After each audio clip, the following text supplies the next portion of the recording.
सिद्धेभ्यः ॐ नमः सिद्धेभ्यः ॐ नमः सिद्धेभ्यः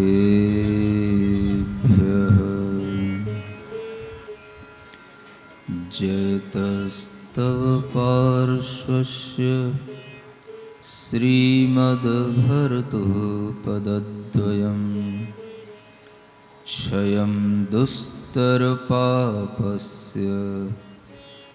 क्षमं कर्तुं ददज्जयम् तमोतु ममतातीत ममोत्तममतामृत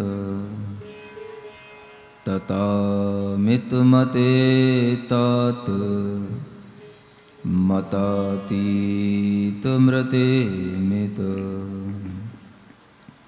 स्वचित्तपटया लिख्य जिनं चारुभजत्ययं शुचिरूपतया मुख्य मिनं पुरो निजश्रियं मिनं पुरो निजश्रियं। देवादिदेव आदिम तीर्थंकर श्री ऋषभनाथ भगवान की, देवादिदेव श्री पार्श्वनाथ भगवान की, वर्तमान शासन नायक श्री वर्धमान महावीर भगवान की, परम पूज्य आचार्य गुरुवर श्री विद्यासागर जी महाराज की। मोह महात्म दलन दिन तप लक्ष्मी भरतार ते पारस परमेश मुझ हो सुमति दातार। वामानंदन कल्पतरु जयो जगत हितकार मुनिजन जाकी आश करी जांचे शिव फलसार जांचे शिव फलसार। भगवान तीर्थंकर पार्श्वनाथ की यह कथा जब आनंद मुनिराज अपने दिगंबरत्व को धारण किए हुए दिगंबर भेष में 16 कारण भावनाओं को भा करके विहार कर रहे हैं, जगह जगह पर रुकते हैं, तपस्या में लीन रहते हैं, जिन्हें संसार के किसी भी प्राणी से कोई भी विकल्प नहीं है। एक ऐसा जीवन जी रहे हैं जो सिर्फ और सिर्फ अपने लिए होता है। आत्मा के अंदर उन्होंने भावनाओं के माध्यम से पर कल्याण के बीज बो दिए हैं और बीज बोने के बाद में वह उसी तरह निश्चिंत हो गए हैं जैसे एक किसान हो जाता है। किसान अगर समय पर बीज का वपन कर दे और समय पर अगर मौसम साथ दे, बरसात हो जाए तो बहुत अच्छी फसल समय पर लहलहाती है। ठीक इसी तरह से अच्छी भावनाओं का बीज वपन किया गया और उसके साथ में वह तपस्या का भाव भी चल रहा है और वह तपस्या करते करते जहाँ कहीं पर भी जाते हैं, जहाँ कहीं पर भी विचरण करते हैं, एक अपने आप प्रेम का, अहिंसा का वातावरण उनके चारों ओर निर्मित हो जाता है। एक बहुत ही विचारणीय बात है कि जब बड़े बड़े हिंसक प्राणी भी जन्मजात वैर को धारण करने वाले पशु भी जिनके समक्ष आकर के अपना वैर त्याग कर देते हैं, वहीं पर कुछ ऐसा भी घटित होता है कि कुछ जीवों के साथ में वह वैर, वह क्रोध, वह द्वेष जो चला आ रहा होता है वो नहीं छूट पाता है।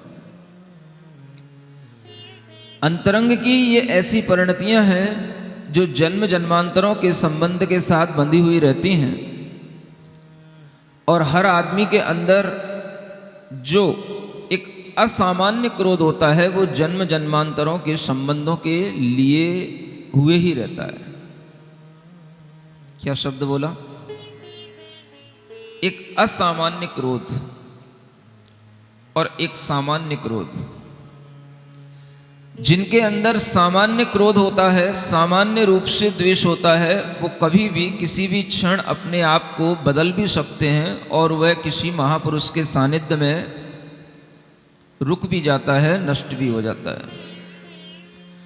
लेकिन जब वही क्रोध की सीमा असामान्य होती है तो वह असामान्य क्रोध बड़े बड़े महापुरुषों के समक्ष भी व्यक्त हो जाता है, और ऐसी स्थिति में जीव का आपस में जन्म जन्मांतरों का जो वैर भाव है, विरोध भाव है, यह चल रहा है, यह देखने वालों को अपने आप समझ में आने लग जाता है। आपको पता है कि जो आनंद मुनिराज अपना जीवन जी रहे हैं, वह जीवन जीते हुए क्या सोच रहे हैं? क्या उनके जीवन में निरंतर चल रहा है, और क्या उनके सामने अचानक से कुछ हो सकता है, और क्या वो अचानक से भी होने वाली अपनी किसी भी तरह की घटना पर सजग रह सकते हैं? यह तथ्य आपके सामने आने वाला है। होता यह है, हर व्यक्ति अपना जीवन सीधे तरीके से जी रहा होता है, अपना जीवन एक निश्चित तरीके से जी रहा होता है, और हर व्यक्ति के माइंड में कुछ ना कुछ सेट होता है कि नहीं, हमारा जीवन इस तरह से चल रहा है, इस तरह से चलता रहेगा। निश्चितता हर कोई अपने दिमाग में रखता है। हर व्यक्ति अपने लिए आज, कल, परसों, 2 वर्ष, 10 वर्ष, अपने जीवन के अंत तक भी बहुत कुछ निश्चित करके बैठा होता है। लाइफ टाइम की प्लानिंग हर व्यक्ति के दिमाग में रहती है, और जीवन को जितना व्यक्ति निश्चित करके जीवन जीना चाहता है, उतना ही वो सोचता है कि मैं निश्चिंत हो जाऊंगा, क्योंकि निश्चितता अगर सामने हो जाती है तो निश्चिंतता भी आ जाती है। जहां पर हमारे दिमाग में हर समय पर निश्चितता रहती है, ऐसा हो जाएगा, उसके बाद में ये हो जाएगा, उसके बाद में ये हो जाएगा, हम अपने आप में बिल्कुल निश्चिंत रहते हैं। लेकिन आप एक दुनिया का जो शाश्वत नियम है उसको भूल जाते हैं, और वह दुनिया का शाश्वत नियम क्या है, इसी को हमें यहां समझना है। इस यूनिवर्स का कुछ, और इस यूनिवर्स में रहने वाली जितने भी द्रव्य हैं, पदार्थ हैं, उन सब के पीछे वो नियम लागू होता है। उस नियम को यदि हम ध्यान में रखेंगे तो हम अच्छे ढंग से जी पाएंगे। निश्चितता बनाने के बावजूद भी वह निश्चितता नहीं हो पाती, और कभी भी वह अनिश्चितता का दौर आ सकता है, आ जाता है। उस समय पर हमारी चिंताएं आसमान छूती हैं, क्योंकि हम एक चीज भूल जाते हैं, परिवर्तन संसार का नियम है। क्या? चेंज जिसको कहते हैं, change is the universal law. यह एक ऐसा नियम है जिसके बिना कोई भी पदार्थ रह नहीं सकता संसार में, कोई भी वस्तु रह नहीं सकती, चाहे वो जीवित हो या मृत हो। चेंज चाहिए। लेकिन जब हमारे जीवन में चेंज हम अपनी तरह से लाना चाहते हैं तो हम अपने आप में निश्चिंत होते हैं। लेकिन जब किसी परिस्थिति विशेष से, किसी और बाहरी कारणों से जब कोई चेंज आता है तो उस चेंज को स्वीकार करने की हिम्मत हमारे अंदर तत्काल नहीं आती है। अगर कोई प्रैक्टिस हमारे जीवन में चल रही होगी तो वो संभव है कि हम उस चेंज को एक्सेप्ट कर सकें। चेंज हर व्यक्ति के जीवन में आता है और विदाउट चेंज कोई भी लाइफ नहीं होती है। हम चेंज हो ही रहे हैं, हर समय हो रहे हैं। कोई भी व्यक्ति कहीं पर भी टिका नहीं है, स्थिर नहीं है। हर चीज दुनिया की चल रही है, बह रही है।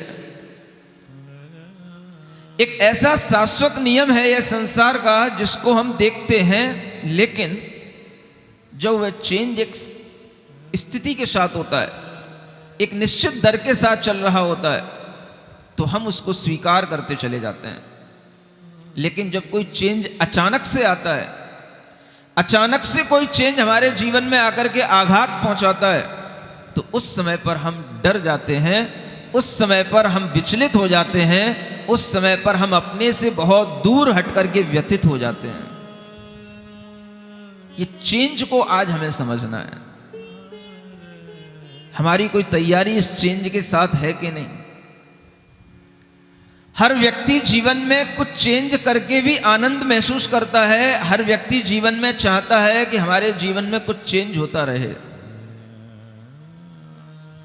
स्थान भी चेंज हो जाए, माहौल भी चेंज हो जाए, लोग भी चेंज हो जाएं, हमारा एंजॉय करने के तरीके भी चेंज होते रहें और हम हमेशा चेंज के साथ भी आनंद लेते रहें। ये भी एक हमारी मेंटेलिटी रहती है।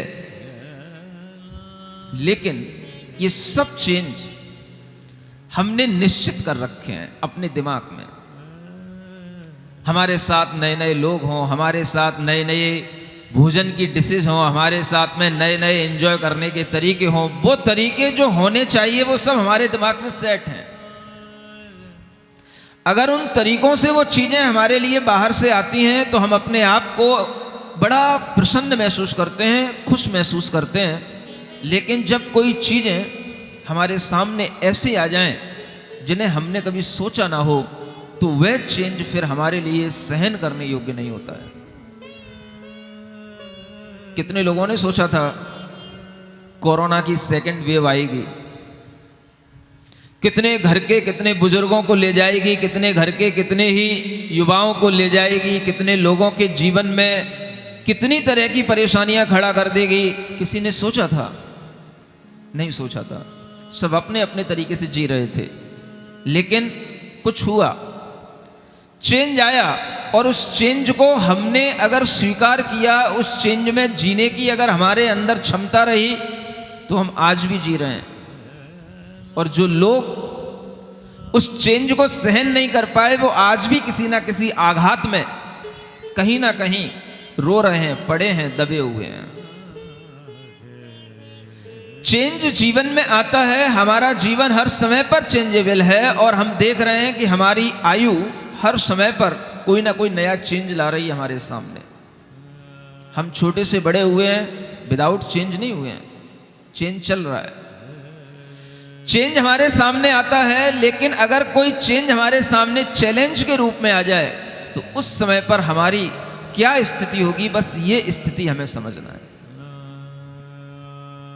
कैसा चैलेंज? कुछ भी चैलेंज हो सकता है। आप जिनके सहारे जी रहे हो, जिस बिजनेस के सहारे जी रहे हो, अचानक से उस बिजनेस का सब कुछ बिगड़ जाए। अचानक जो लोग आपके सामने हैं वो सब आपके लिए एकदम से विपरीत बन जाएं। अचानक से आपके समक्ष जितने भी लोगों का सहारा है वो सहारा सारा का सारा छूट जाए। आप कल्पना भी नहीं कर सकते हो ऐसा चेंज अगर कभी आपके सामने आ जाए और आप उस समय पर अपने आप को संभाल पाएं। ये तैयारी अगर आपकी होगी तभी संभव है। ये चीजें भी हमें सीखना है इन मुनि महाराजों से। क्या कर रहे हैं ये? अपना जीवन जी रहे हैं, अपने लिए जी रहे हैं, निश्चिंत होकर के जी रहे हैं, जिन्हें कोई चिंता नहीं है, न घर की, न परिवार की, न राज्य की, न पत्रों की, न पत्नी की, न धन की, न संपत्ति की, किसी चीज की कोई चिंता नहीं। फिर भी जब तक कुछ अपने साथ में रहता है तब तक कुछ ना कुछ चिंता का विषय बन सकता है, बन जाता है। अगर आप अकेले भी हैं तो भी आपके लिए कुछ नहीं है तो अपने शरीर की चिंता तो हो ही जाएगी। शरीर में कुछ बीमारी ना हो जाए, कोई कीड़ा मकोड़ा काट ना ले, कोई पशु पक्षी आक्रमण ना कर दे, कोई भी बाहरी आपदा, कोई भी बाहरी वायरस शरीर को नुकसान ना पहुंचा दे, ये भी आपके लिए कभी भी चिंता का विषय बन सकता है। सुन रहे हो? हाँ तो बोलो। ऐसा लगता सो से जाते हो। नहीं नहीं महाराज बहुत सोच में पड़ जाते हैं कि आप क्या कहने वाले हैं। थोड़ा जागृत होकर के सुने, जागृत होकर के समझें, प्रसन्नता के साथ हर चीज को समझने की कोशिश करें। कितना पुण्यवान जीव होते हैं, बड़े बड़े राजा हैं, बड़े बड़े पिछले जन्म के पुण्यों के साथ में मुनिराज बने हैं, दीक्षा धारण की है और बहुत ही सावधानी के साथ जिनका जीवन चल रहा है, निश्चिंतता जिनके जीवन में पल पल पर है, ऐसे जीवों के लिए भी अचानक से क्या कुछ ऐसा हो सकता है जो बहुत ही हमारे सामने एक ऐसा आश्चर्यजनक भाव के रूप में सामने आ जाए जो हम कभी कल्पना भी नहीं कर सकते हो, कभी सोच भी नहीं सकते हो। ऐसा भी कभी कुछ हो सकता है क्या? आप लोग अपने जीवन में कभी इस तरीके की आशंकाएं पालते भी नहीं होंगे। बेवजह के महाराज डर पैदा करना अच्छी बात नहीं है। आप यूं कहोगे। मान लो हम आपसे कहें कि यहां पर आप बैठे हो, अचानक से कोई भी एक जानवर आ जाए, एक शेर आ जाए और आपके ऊपर दहाड़ता हुआ, आपको लपेटता हुआ लेकर के चला जाए, आप कभी सोच सकोगे? एक अचानक से कोई सर्प निकले और 10, 20, 50 लोगों को काटता हुआ चला जाए और सब लोग हू हा करते हुए रह जाएं, देखते हुए रह जाएं, और जिनको भी लपेटता चला जाए, सबको काटता चला जाए, कभी ऐसा हो जाए तो?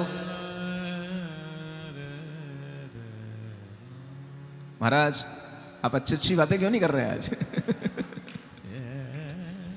मान लो जिस पांडाल के नीचे आप बैठे हो वो अचानक से कुछ उसके ऊपर गिरे और वो एकदम से ध्वस्त हो जाए, सारी बल्लियां, सारा टेंट आपके ही ऊपर गिर जाए और जितने भी हैं सब कुछ समाप्त हो जाए। महाराज आप रुक क्यों नहीं रहे? मंगल मंगल बातें क्यों नहीं कर रहे हैं? सुनो, समझने की कोशिश करो। कुछ जीवन में ऐसी भी चीजें हैं जिनसे हमें डर लगता है, लेकिन उनसे भी डरना नहीं चाहिए। ये भी हमें इन्हीं महापुरुषों के जीवन से सीखने को मिल रहा है, मिलेगा। मंगल में और अमंगल में, शुभ में और अशुभ में, पाप में और पुण्य में समभाव रखने की एक प्रैक्टिस, हमेशा एक ही भाव में रह करके सब कुछ सहने की कला अगर हम सीख पाएंगे तो ऐसे ही महापुरुषों से सीख पाएंगे। ये एक बहुत बड़ी एजुकेशन है, एक बहुत बड़ी हमारे सामने संस्कारों की शिक्षा है जो हमें ये महापुरुष देते हैं। लेकिन हम तो केवल 2 लाइनों में पढ़ के निकल जाते हैं। किसी के सामने कोई परिस्थिति घटित हुई हो उसको हम कभी इमेजिन भी तो कर सकते हैं। आप अपने सामने जैसे दूसरी चीजों को लाते हैं, अनेक तरह के भय चिंता जो आपके सामने घटित नहीं होते हैं, आप उन भयों में अपने आप को पीड़ित कर लेते हैं, लेकिन कभी वास्तविक जो भय आपके सामने आते हैं उन भयों से मुक्त होने के लिए आपके पास कोई तैयारी नहीं होती है। अगर कभी अचानक सहसा ऐसी कोई घटना घटित हो जाए, हमारे जीवन में सब कुछ चेंज हो जाए और वो चेंज ऐसा हो कि जो कभी हमने सोचा भी ना हो, तो क्या आप उस चेंज को स्वीकार कर पाएंगे? ऐसे कोई भी चेंज, कपड़े चेंज की बात नहीं कर रहा हूं, कपड़े की तरह अगर ये बॉडी, ये शरीर भी चेंज हो जाए तो भी आपके लिए कुछ फर्क ना पड़े, क्या कभी ऐसा संभव है? क्या सुन रहे हो? अभी कुछ नहीं होगा, चिंता मत करो। लेकिन एक विचार, एक सोच, एक तैयारी अपने अंदर कुछ ना कुछ होनी अवश्य चाहिए। शरीर भी बदलाव चाहता है, शरीर भी धीरे धीरे बदलता है और शरीर के बदलावों को भी हम स्वीकार करते हैं। कई बार हम देखते हैं कि शरीर रोगी नहीं होना चाहता है, रोगी हो जाता है। शरीर में किसी भी तरीके के हाथ पैरों में क्षति पहुंच जाना हम नहीं चाहते हैं, लेकिन हो जाता है। और फिर हम जब मजबूर हो जाते हैं तो उस तरह से भी जीने लग जाते हैं, ये बात अलग है। लेकिन हम पहले से कभी भी इस बात का विचार कर सकते हैं कि हम हर चेंज को स्वीकार करने के लिए तैयार हैं। बताओ, कुछ तो बोलो, क्या सुन रहे हो? हम तो महाराज ये चाहते हैं जीवन हमारा बड़ा इजी वे में चलता रहे, चेंज उतने ही हों जितने हमारे लिए हो सकते हैं और जितनी हमारी मानसिकता में है। हम कोई बड़ा चेंज नहीं चाह रहे हैं, हम एकदम से धरती से आसमान पे नहीं जाना चाहते हैं, और ना ही हम कोई ऐसे चेंज चाहते हैं जिसके माध्यम से हम अपने आप में एकदम से किसी दूसरे ग्रह पर पहुंच गए ऐसा महसूस करें। सब धीरे धीरे हो जाए, चलता रहेगा। इसी मानसिकता में होते हैं ना सभी लोग। सुन रहे हो? आप सोचो, एक व्यक्ति अपनी गाड़ी से जा रहा है, रास्ते में एक एक्सीडेंट हुआ, अचानक से वो एक्सीडेंट इतना तेज हुआ कि वो हमेशा के लिए अपने हाथ पैरों को खो दिया। समझो कैसे चलेगा? इस चेंज को अच्छे ढंग से स्वीकार कर पाना क्या हमारे लिए संभव होगा? लेकिन जब जैसी परिस्थिति बन जाएगी महाराज वैसा हो जाएगा। पहले से ही इतनी अमंगल बातों को अपने दिमाग में क्यों लाएं? कोई बात नहीं, नहीं लाओ, लेकिन किसी भी तरह के अमंगल को सहन करने का भी हमारे अंदर एक भाव है या नहीं है, और उस भाव को हम सहन कर सकते हैं। उसमें हम किसी भी तरह से अपने आप को डराएंगे नहीं या डरेंगे नहीं। ये चीज भी अगर हमारे अंदर है तो हम समझेंगे कि हमें जीने का एक बहुत अच्छा तरीका आ गया है। समता के साथ जीवन जीना मुनि महाराज जी रहे हैं। किसके लिए जी रहे हैं, किससे जी रहे हैं? उनका जीवन चल रहा है अपने आत्मा के, अपने ही गुणों की आराधना के साथ में। आत्मा के सम्यक दर्शन, सम्यक ज्ञान, चारित्र जो निश्चय रूप हैं, उन स्वभाव की प्राप्ति के लिए वह अपना जीवन जी रहे हैं। और जीवन जीते जीते जीते जीते जो कभी सोच भी नहीं सकते, बैठे अपने आत्म ध्यान में, आत्म ध्यान में लीन है, और उसी स्थिति में कोई उनके सामने एक घटना घटित होती है और उस घटना को भी वह किस तरह से फेस करते हैं, ये हमें इन आनंद मुनि महाराज से सीखना है। सीख तो सकते हैं ये बातें जिन्हें हम क्षण भर में पढ़ करके निकाल देते हैं। अगर वो परिस्थितियां हमारे साथ में आए तो हमारी स्थिति क्या बनेगी, और ऐसी स्थिति में हमारे लिए कौन सहायक होगा? तो आपके लिए यही भाव आना चाहिए, साधु शरणम पव्वज्जामि। किसकी शरण में प्राप्त हो रहा हूं मैं? साधुओं की शरण को प्राप्त हो रहा हूं। ऐसे साधु जिन्होंने सब प्रकार के उपसर्गों को सहन किया, सब प्रकार के कष्टों को सहन किया, जैसे वो सहन कर गए ऐसे ही हमारे अंदर सहन करने की क्षमता आ जाए। भगवान दुनिया का कोई भी उपद्रव हमारे ऊपर आ जाए, हमें उस उपद्रव से डर नहीं है, बस आप हमें उसको सहन करने की क्षमता दे दें। मैं सिर्फ इतना चाहता हूं, इसीलिए मैं साहु शरणम पव्वज्जामि ऐसा बोलता हूं। बोलते हो कि नहीं? किसकी शरण में जाते हो? साधु। और ऐसे साधु जो सब प्रकार के परिचय और उपसर्गों को सहन करके भी किंचित भी मन में मिलानता नहीं लाते, ऐसे साधुओं की शरण में जाने को कहा गया है। इसलिए इस महामंत्र में ये 4 शरणों में साधु की शरण भी रखी गई है। साहू शरणम पव्वज्जामि।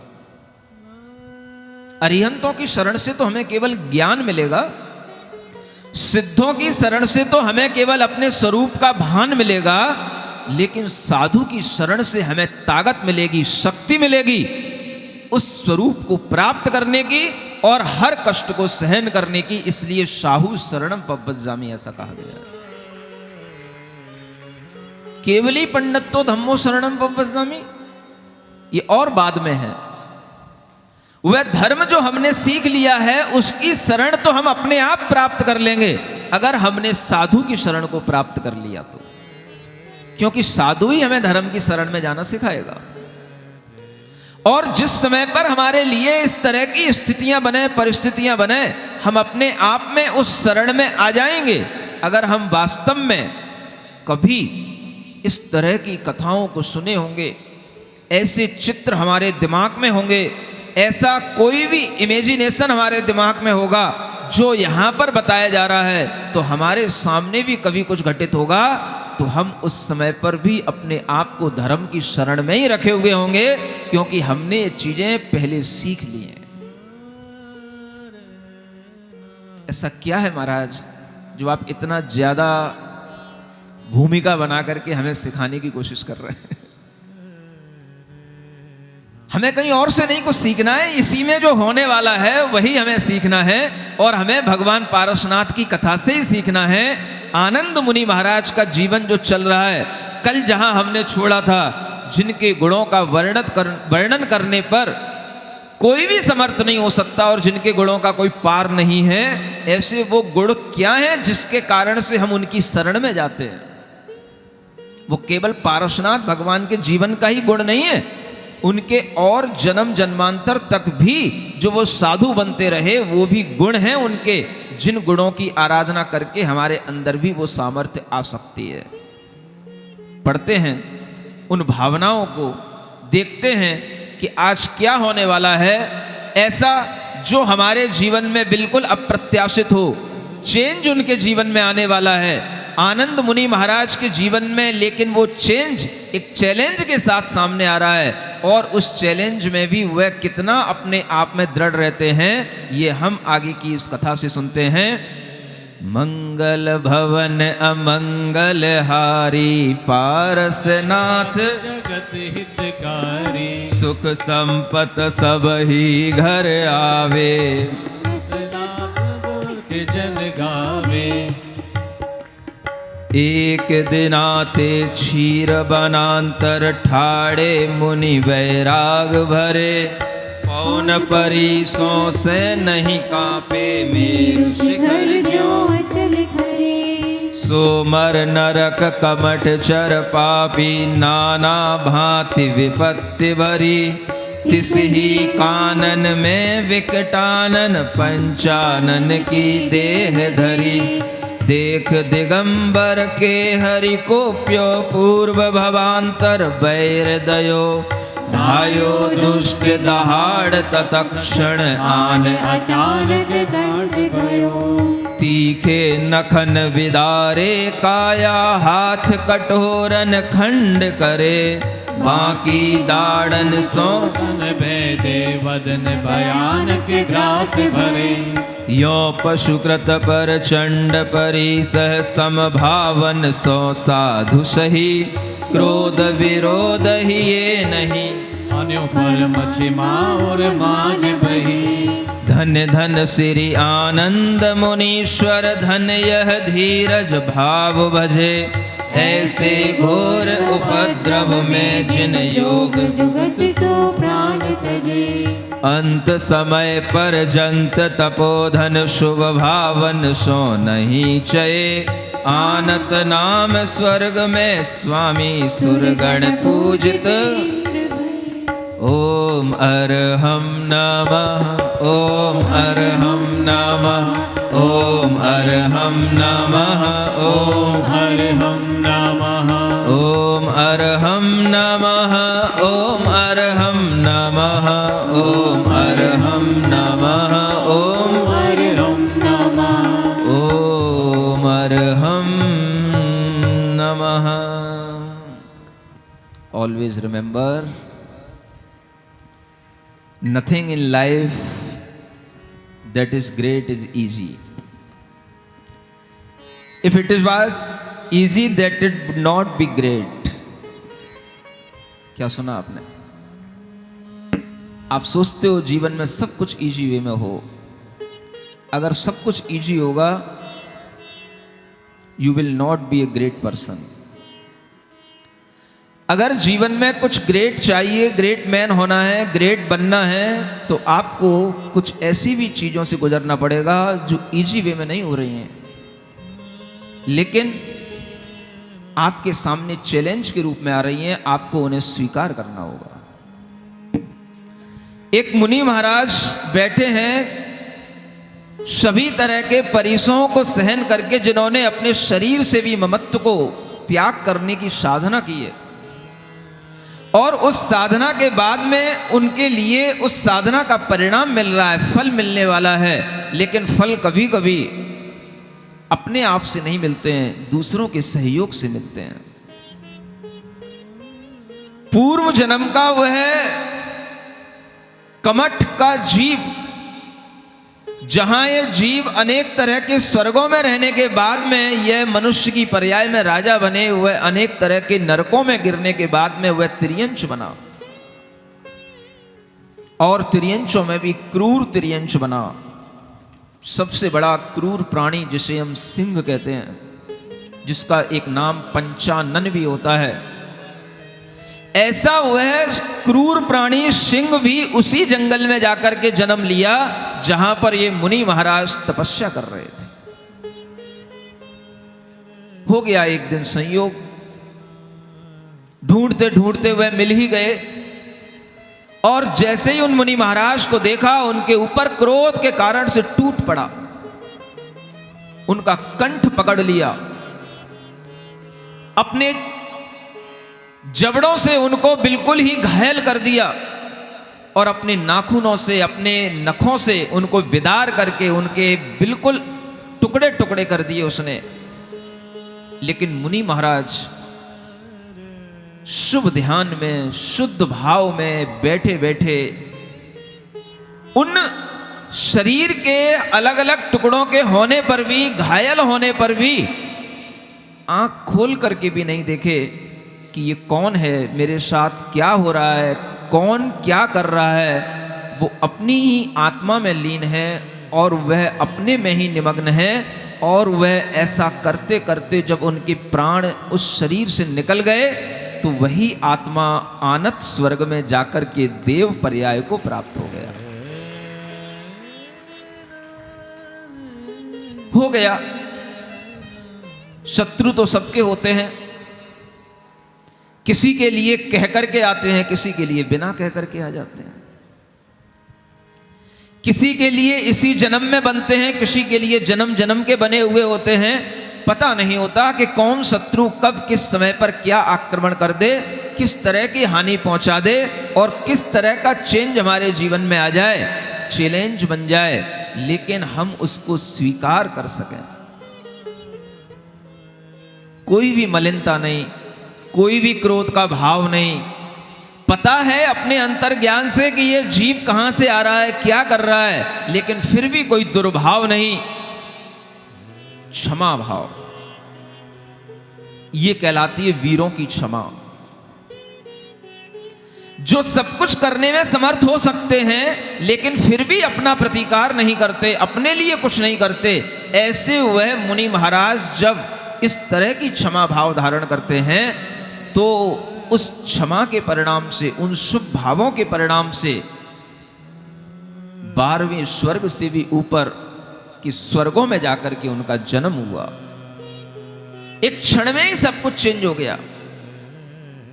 इधर सब शरीर का खून पड़ा है, वह सिंह देख रहा है कि ये मैंने क्या कर दिया, लेकिन जो हो गया वो सब हो गया, किसी को कुछ नहीं मालूम। और वह आत्मा जिसने यहाँ पर 16 कारण भावनाएं भाई थी, तरह तरह के संस्कार अर्जित किए थे, वो सारे संस्कारों को प्राप्त करके वो आत्मा स्वर्ग में आसीन हो गया। सोचो साथ में क्या जाएगा, क्या साथ में जाता है, क्या साथ में जाता है? दो ही चीजें साथ में जाती हैं, धर्म और कर्म, और कुछ साथ में नहीं जाता। जो हमारे भीतर हमारा किया हुआ शुभ भाव शुभ धर्म है वो हमारे साथ में है, और उससे अर्जित हुआ जो कर्म है वो हमारे साथ में है, बाकी का और कुछ साथ में नहीं होता। और इस तरह की घटनाएं कईयों के साथ घटती हैं। अचानक से किसी भी तरह की दुर्घटनाएं घटित होती हैं, लेकिन हम उनमें सावधान नहीं होते हैं तो हमारे साथ में कुछ ऐसा नहीं हो पाता जैसा यहां हो गया।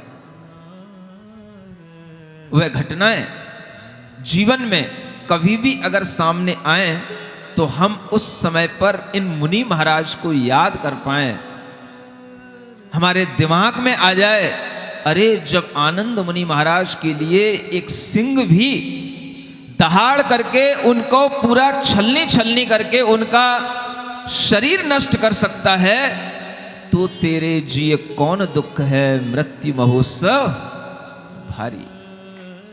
ये इसीलिए कहा जाता है मृत्यु को महोत्सव मनाना। जीवन को उत्सव मनाने की तैयारियां तो सभी करते हैं, लेकिन मृत्यु को महोत्सव मनाने की तैयारियां करने वाले दिगंबर श्रमण बिरले ही होते हैं, और वही साधु कहलाते हैं जो वास्तव में मृत्यु को उत्सव मनाने की तैयारियां करें। हमेशा जीवन को उत्सव तो हर कोई मना लेता है, और जीवन का उत्सव मनते मनते भी कब मृत्यु का उत्सव आ जाए ये भी नहीं कहा जा सकता। कितने ही लोग जाते हैं बारातों में उत्सव मनाने के लिए, खुद दूल्हा बन करके, और क्या हो जाता है उनके साथ में, ये भी आप अक्सर देखते हो, पढ़ते हो, सुनते हो। लेकिन हम जब तक किसी भी चीज के लिए अपने आप को तैयार नहीं करते हैं, तब तक हमारे लिए हर कठिनाइयां सामने होने पर भी अगर हमारा मन उन कठिनाइयों से गुजरने के लिए तैयार नहीं है तो हम कभी भी महान नहीं बन सकते हैं।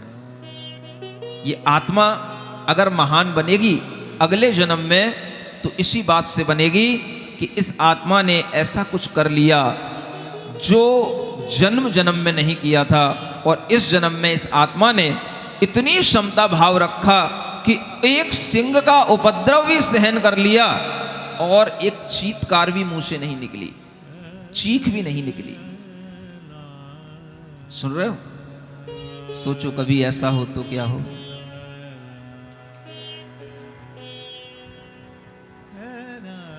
सोचो आप हो, आपके सामने एक सिंह आ जाए और सिंह आपके ऊपर बिल्कुल दहाड़ने ही वाला हो, उस समय आप क्या करोगे? महाराज अब मैं क्या करूंगा, जो कुछ करेगा वही करेगा। लेकिन उस समय पर भी कुछ करने के लिए अपने अंदर होता है। आपने देखा होगा एक वीडियो वायरल हुआ था कुछ दिनों पहले, कुछ साल पहले की बात है, जब एक व्यक्ति कहीं पर ऐसे ही जो ये चिड़ियाघर होते हैं, जू होते हैं, वहीं कहीं घूमने गया था। समझ आ रहा था? किसी वॉल पे चढ़ा होगा, फिसल गया होगा, वो उसी जगह जाकर के गिरा जहां पर एक सिंह जो है कई सालों से जो है बैठा था। और चूंकि वो जू के अंदर था तो उसको बहुत कुछ, मतलब सिंह जैसी वृत्ति भी उसके अंदर बहुत दिनों से प्रैक्टिस में नहीं थी। मतलब एक दहाड़ना, मारना, ये सब जो सिंह की क्रूअल एक्टिविटी होती है वो सब उसके अंदर से एक तरीके संस्कारों में भी नहीं रही थी। ऐसा कुछ उस सिंह को देख करके लग रहा था। जब वो व्यक्ति गड्ढे में गिर पड़ा, सिंह सामने था, वो बहुत देर तक सिंह बैठा रहा, वो उसको देखता रहा, लेकिन व्यक्ति वो इतना डर गया कि मेरे सामने शेर।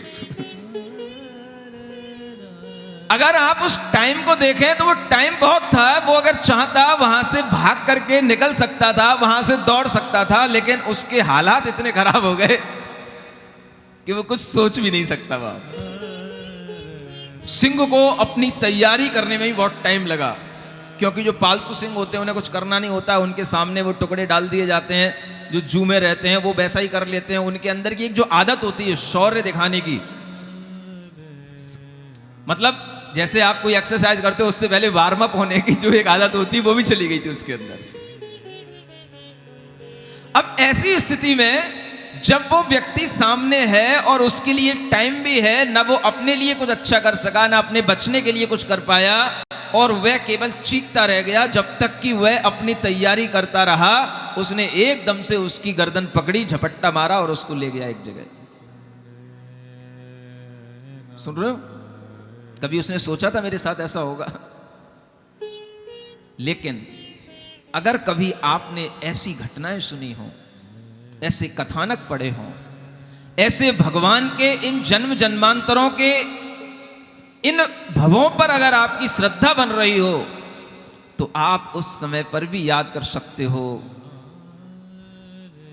साधु शरणम पव्वज्जामि, पारसनाथ भगवान की जय हो, पारसनाथ भगवान की जय हो। अगर आपने इतना भी याद कर लिया और शेर ने आपकी गर्दन भी पकड़ ली और उस समय पर आपको यह याद आ गया कि पारसनाथ भगवान की जय, समझ लेना आपका कुछ नहीं बिगड़ा, आपका केवल शरीर चेंज हुआ है। जैसे आप रोजाना कपड़े चेंज करते हो, ऐसे ही एक नया शरीर चेंज होकर के आपके सामने बहुत खूबसूरत शरीर आपको मिलेगा। एक आनंद का नया जगह मिलेगी, एक नए प्लैनेट पर आप पहुंच जाओगे और वहां पर आपको जो मिलेगा वो कुछ अद्भुत होगा। लेकिन आपको उस समय पर सिर्फ इतना याद रखना होगा, पारसनाथ भगवान की जय, पारसनाथ भगवान की जय। बस अगर आपको इतना भी याद नहीं आए तो भी ओम अरहम भी अगर आपको याद आ गया तो भी आपके लिए अच्छा होगा। यही कल्याण होगा जो इन मुनि महाराज के साथ हुआ है। चीख तो निकलती है, चीत्कार तो निकलती है, लेकिन उसके साथ में क्या निकल जाए? ओम निकल जाए, अरहम निकल जाए, ये याद आ जाए उस समय पर। उस समय तो कुछ याद आए पॉसिबल लगता नहीं है।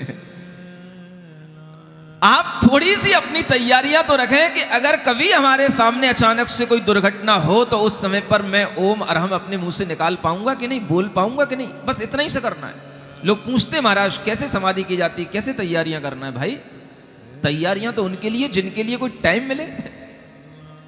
अगर कभी जीवन में ऐसा घटित हो कि टाइम ही ना मिले तो तैयारी क्या करोगे? हमें चारों प्रकार के आहार का त्याग करना है कि हमें बोलना पड़ेगा, कि क्या बोलना पड़ेगा? किससे नियम लोगे? किसके पास नियम लेने आओगे? कुछ नहीं है। आपको सिर्फ इतना सोचना है, ओम अरहम नमः। भीतर से एक भाव लाना है, मेरी आत्मा ही बस मेरा है, शरीर भी मेरा नहीं। वो अपने आप आपको भाव आ जाएगा, मैं शरीर छोड़ रहा हूं, मैंने शरीर छोड़ दिया, बस इतना सा भाव। जहां शरीर छूटा, आहार तो अपने आप छूट गया। शरीर होगा तो ही तो आहार होगा, आहार कहां से आएगा? इतना कहने का वहां आपको टाइम ही कहां मिलेगा कि चारों प्रकार के आहार का त्याग। इतनी शक्ति कहां से आएगी? इतने लंबे लंबे वाक्य मन में नहीं आ पाएंगे, इतनी वाक्यों की रचना उस समय पर नहीं हो पाएगी। बस मैंने शरीर छोड़ दिया, ओम अरहम नमः, बस अरहम ही मेरे लिए शरण है, ओम ही मेरे लिए शरण है। बस पारसनाथ भगवान की जय भूल गई तो बहुत बड़ी बात हो गई। सुन रहे हो कि नहीं? कुछ काम की बातें हैं कि नहीं? ऐसी बातें, ऐसे संस्कार, ऐसी शिक्षा अगर हमारे जीवन में घटित हो गई तो समझ लेना कि आपके लिए आगरा यूनिवर्सिटी तो क्या, दुनिया की जो बड़ी बड़ी यूनिवर्सिटियां हैं उनमें भी पास होने के बाद में आपको वो शिक्षा नहीं मिलेगी जो आपको इस पारसनाथ कथा की शिक्षा से आपके अंदर वो ज्ञान की प्राप्ति होगी। क्या पढ़ोगे यूनिवर्सिटी में? क्या दिखाई देगा? डिसेक्शन के अलावा क्या सीखते हो वहां? समझ आ रहा है? उन्हीं कंकालों में ही उलझे रहते हो।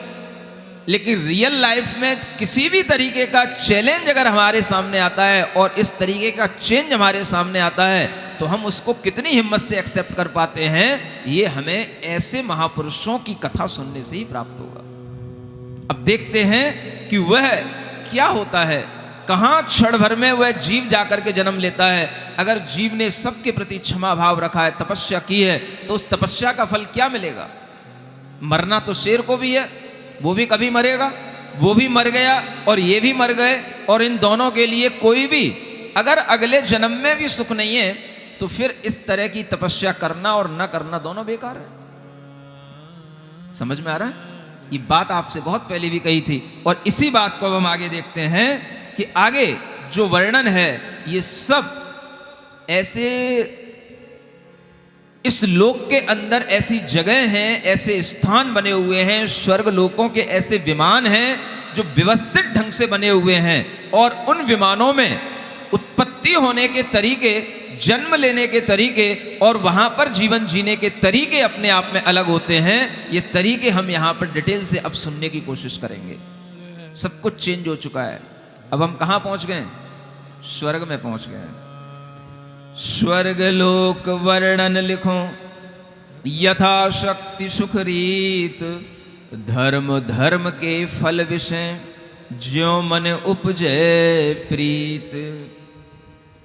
मंगल भवन अमंगल हारी, पारसनाथ जगत हितकारी। सुख संपत सब ही घर आवे, पारस कथा जन गावे। चंद्रकांत मूंगा मणिमयी, नाना वर्ण भूमि वर्णयी। रात दिवस को भेद न जहाँ, रतन उदोत निरंतर तहाँ। मणि कंगुरे कंचन प्राकार, औड़ी परिखा ऊंचे द्वार। तोरण तुंग रतन ग्रह लसे, ऐसे सुरग लोकपुर बसे। चंपक पारिजात मंदार, फूलन फैल रही महकार। चैत बिरछ दे बड़यो सुहाग, ऐसे सुरग रवानी बाग। विपुल वापिका राजें खरी, निर्मल नीर सुधामय भरी। कंचन कमल छई छबिनार, मानिक खंड खचित सोपान। कामधेनु सोहे सब गाय, कल्प वृक्ष सब ही तरुराय। रतन जाति चिंतामन सगल, उपमा कौन सुरग को पवे। गान करें कहीं सुर सुंदरी, वन बीथनी बैठी रस भरी। कहीं देव धन वनिता संग, लीला मन विचरे मन रंग। मंद सुगंध बहे नितवाय, पहु परैनुरंजिक सुखदाय। आदि में न कबही होय, ताप तो सार न व्यापे कोय। ऋतु की रीत फिरे नहीं कदा, सोम काल सुखदायक सदा। छत्र भंग चोरी उत्पात, सुपने नहीं उपद्रव जात। ईत भीत भूचाल न होय, वैरी दुष्ट नदी से कोय। रोगी दोखी दुखिया दीन, बिरधर ऐसे गुण संपत्तिहीन। बढ़ती अंग विकलता नहीं, ये सब स्वर्ग लोक में नहीं। सहज सोम सुंदर सरभंग, सब आभरण अलंकृत अंग। लंछन लांछित सुरभि शरीर, रिद्ध सिद्ध मंदिर मन धीर। काम स्वरूपी आनंद कंद, कामिनी नेत्र कमलिनी चंद। वदन प्रसन्न प्रीति रस भरे, विनय बुद्धि विद्या आगरे। यो बहुगुण मंडित स्वयमेव ऐसे स्वर्ग निवासी देव। ऐसे स्वर्ग निवासी देव। कुछ समझ आया? क्या समझ आया? वे स्वर्ग जिनकी भूमियां चंद्रकांत मणियों की बनी हुई होती हैं, रत्नों से बनी हुई, जहां पर हमेशा दीवालें होती हैं और रत्नों के प्रकाशों से ही वह सारे के सारे स्वर्ग अलंकृत रहते हैं।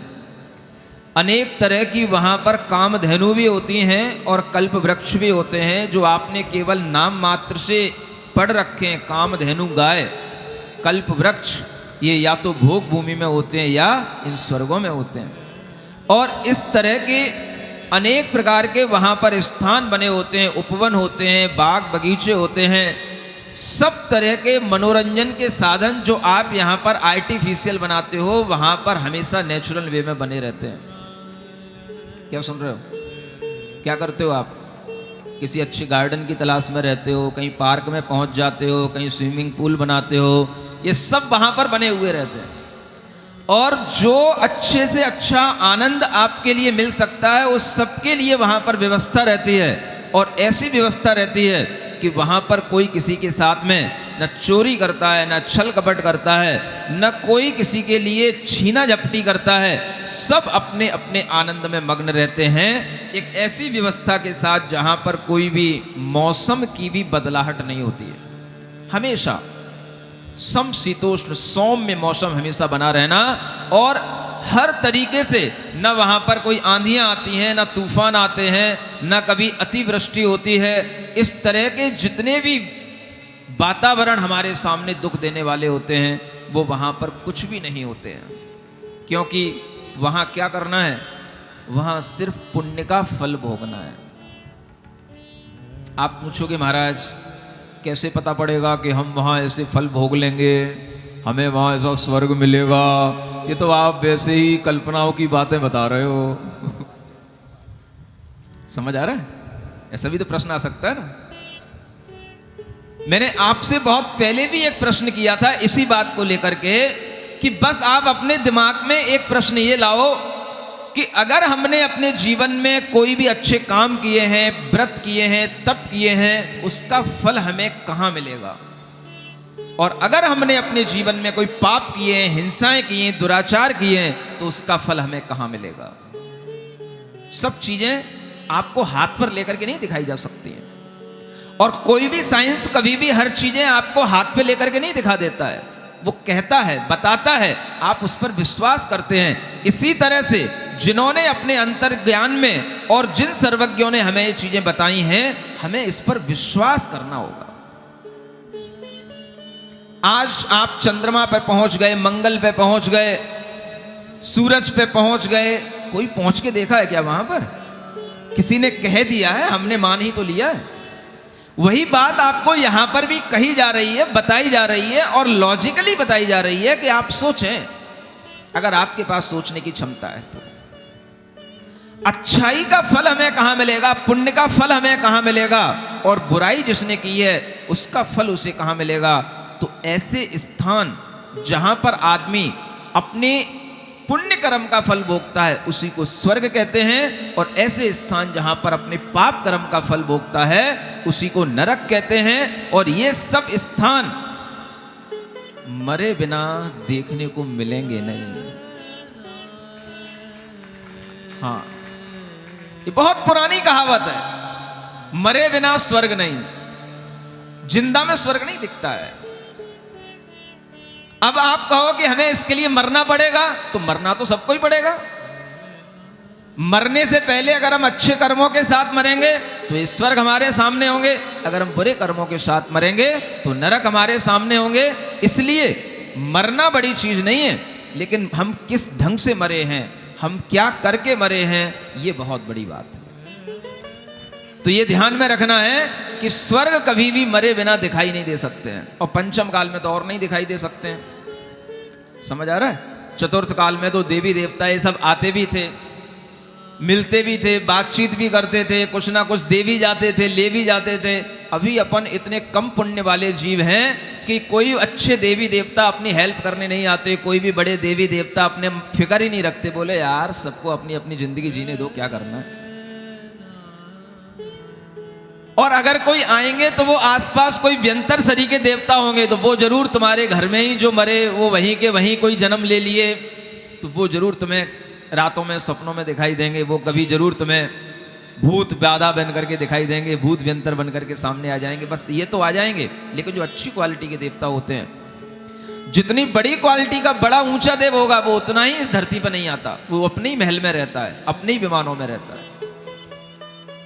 और इसी तरह की स्थितियां जब वहां पर बनती हैं तो वहां पर 16 स्वर्गों तक देवों के साथ देवियां भी होती हैं। सहस्रार स्वर्ग ये 12वें स्वर्ग का नाम है। यहाँ लिखा हुआ है कि उनका जन्म आनत नाम के स्वर्ग में हुआ।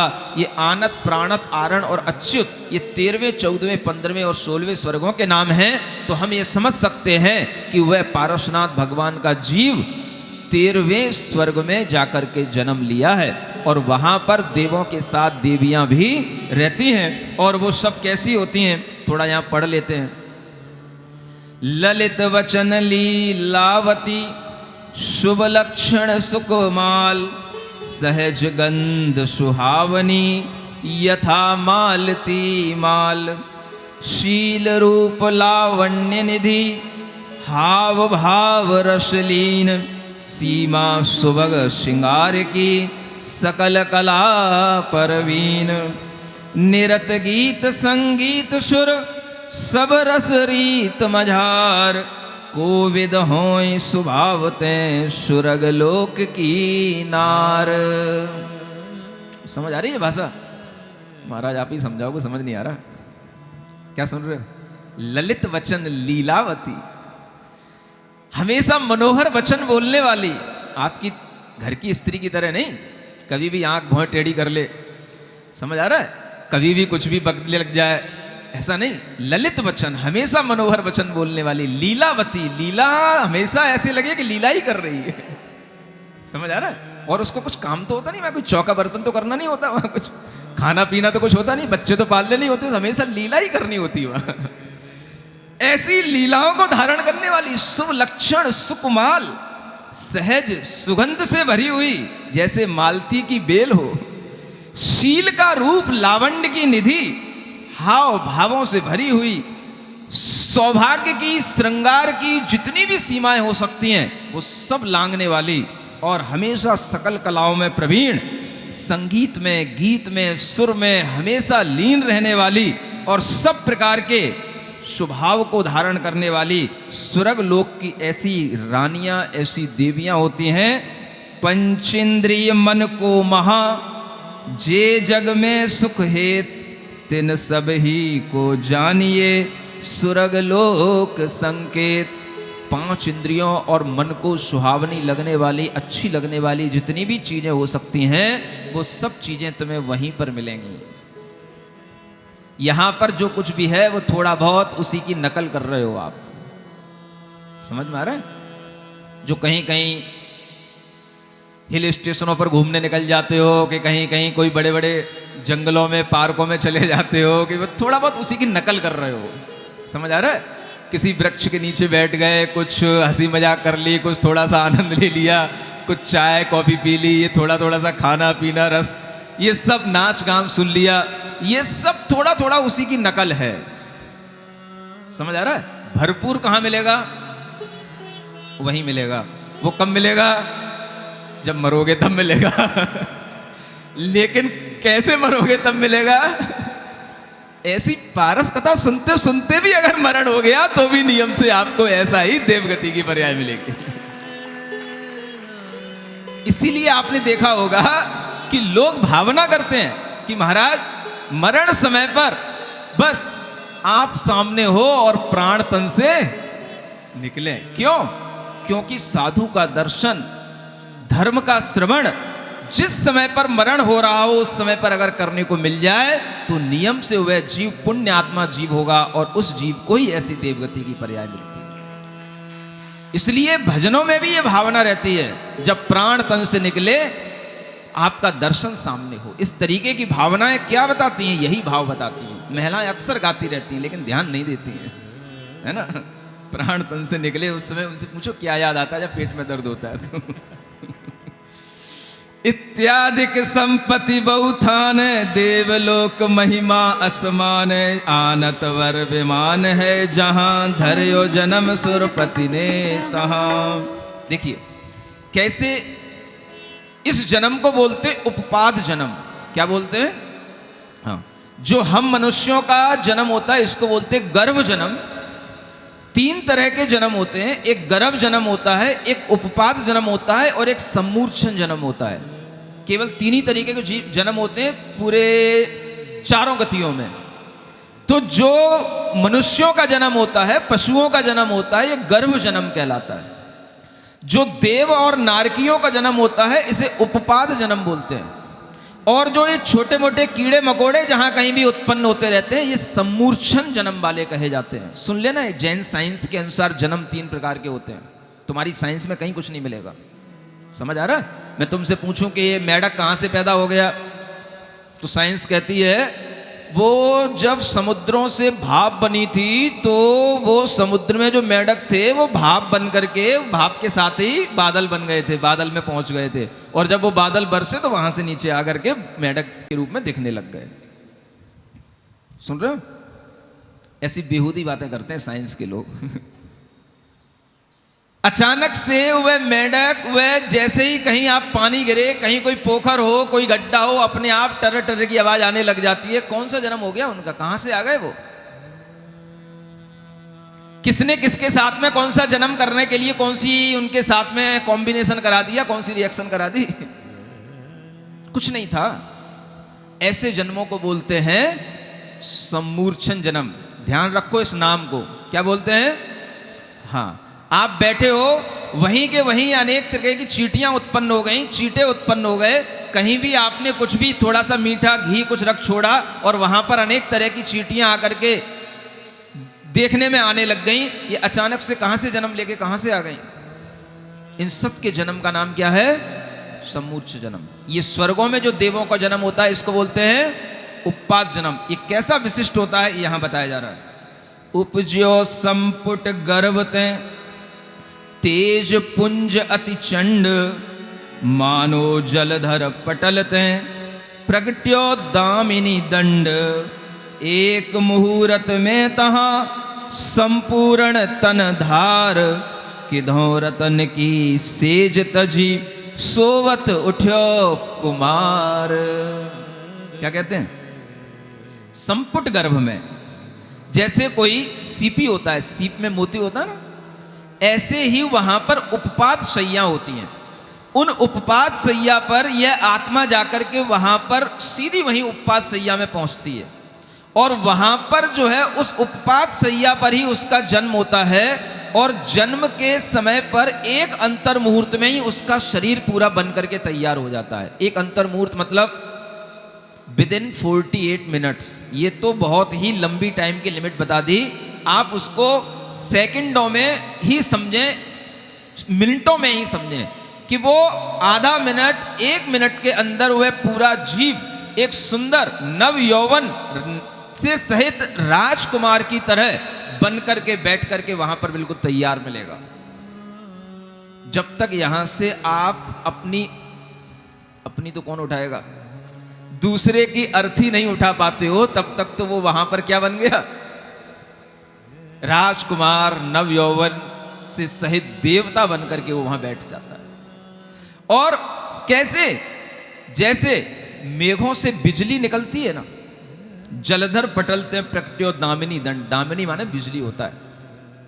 जैसे मेघों से बिजली सी निकलती है, कौंधती है, बस ऐसे ही वहां पर इतना ही समय लगता है और वहां पर वह जीव उपपाद शैया पर एकदम से वह राजकुमार की तरह देवता बन करके वहां पर बैठ जाता है। कोई भी कष्ट नहीं उठाने पड़ते गर्भ के। यहां 9 महीने लगते हैं गर्भ में रहने में, उसके बावजूद भी साबुत निकल आओ, बड़ी बात है। नहीं समझ में आ रहा है? हाँ, क्या हो जाए कुछ पता नहीं। और वहां पर कोई कष्ट नहीं। एक अंतर मुहूर्त में वह राजकुमार देवता की तरह कुमार अवस्था में ही, और जैसा एक बार वहां पर शरीर बन गया, जीवन पर्यंत तक फिर वो वैसा ही बना रहता है।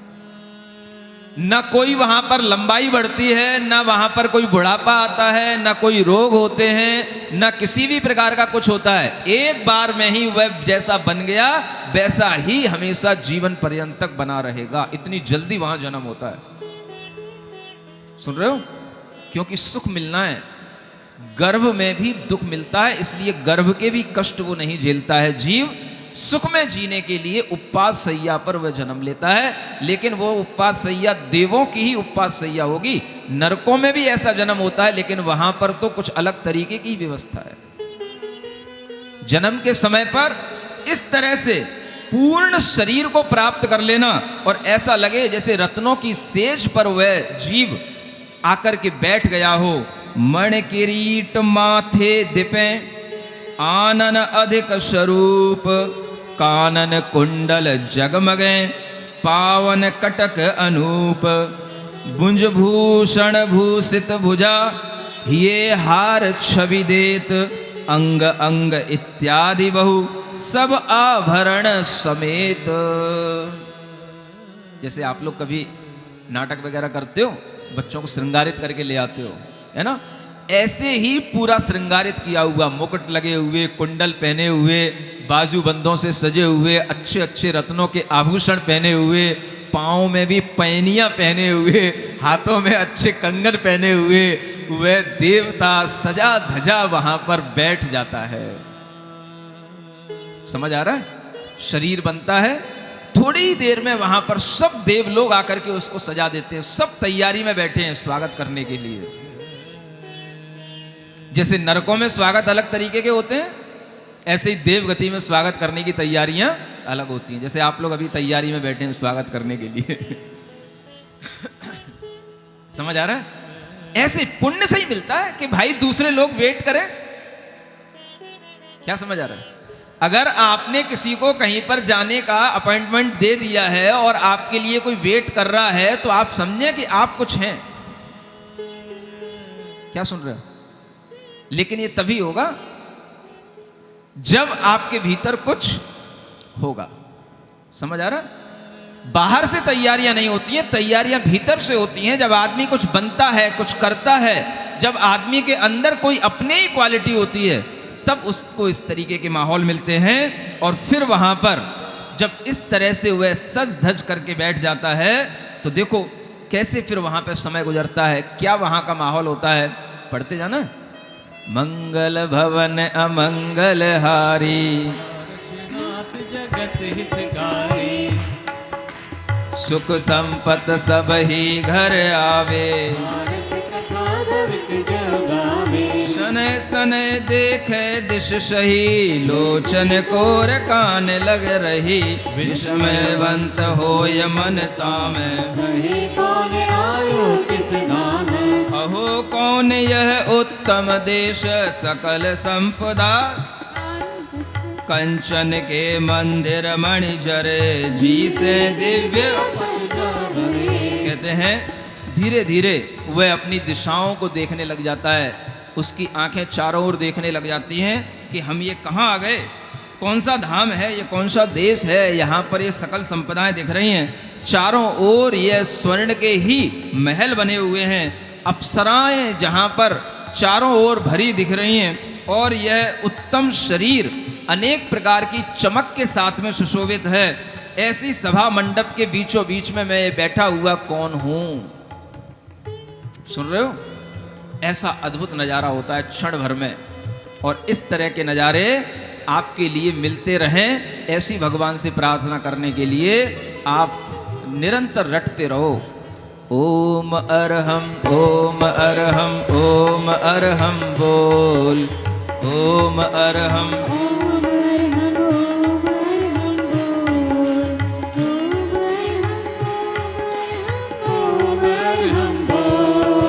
सभी कार्य की सिद्धि से तू पहले इसको बोल, सभी कार्य की सिद्धि से तू पहले इसको बोल। ओम अरहम ओम अरहम ओम अरहम यह मंत्र पढ़ा, जिसने भी यह मंत्र पढ़ा दुख सारा ही दूर किया।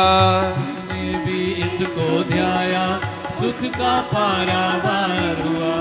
जिसने भी इसको ध्याया सुख का पारावार लिया, सुख का पारावार लिया।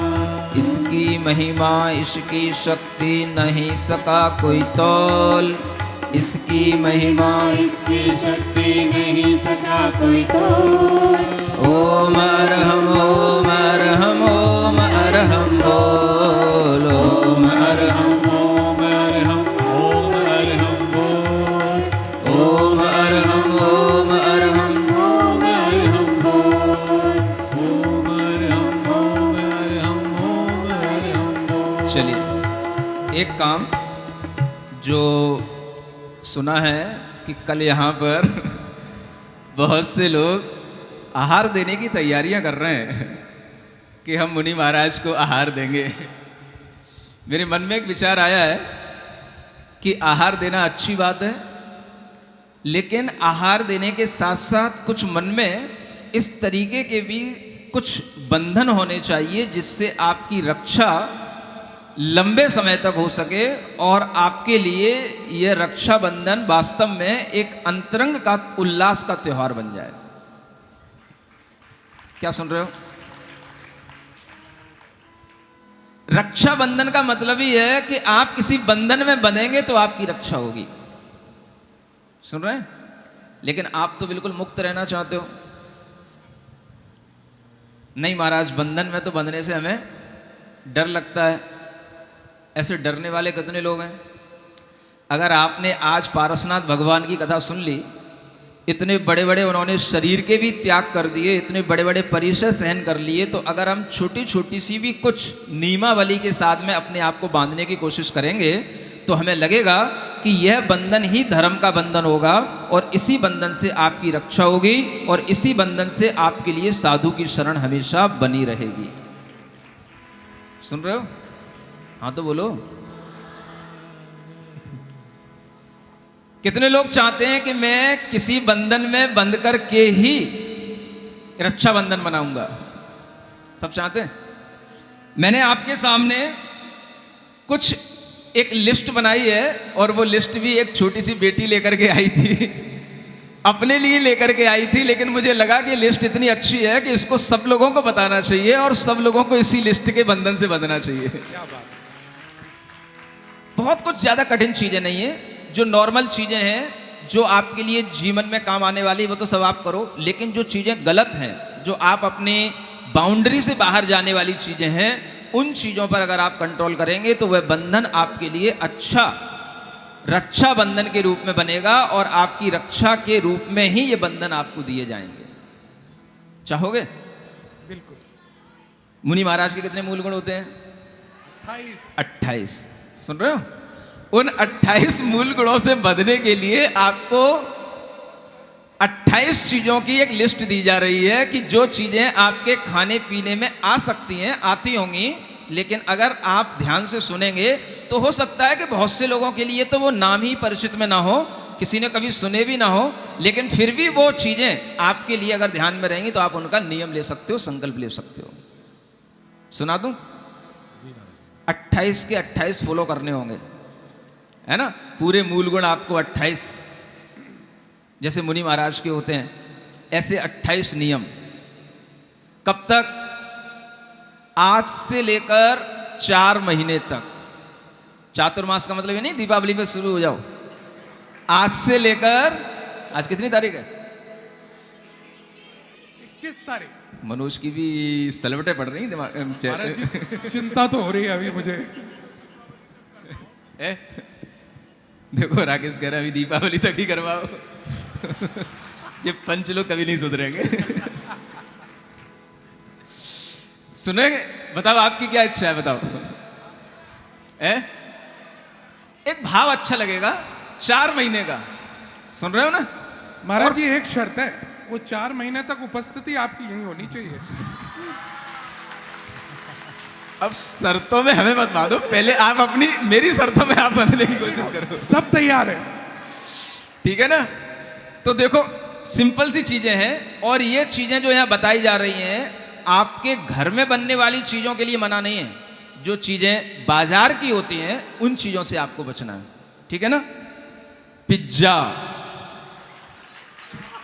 चलो हम तो बचे।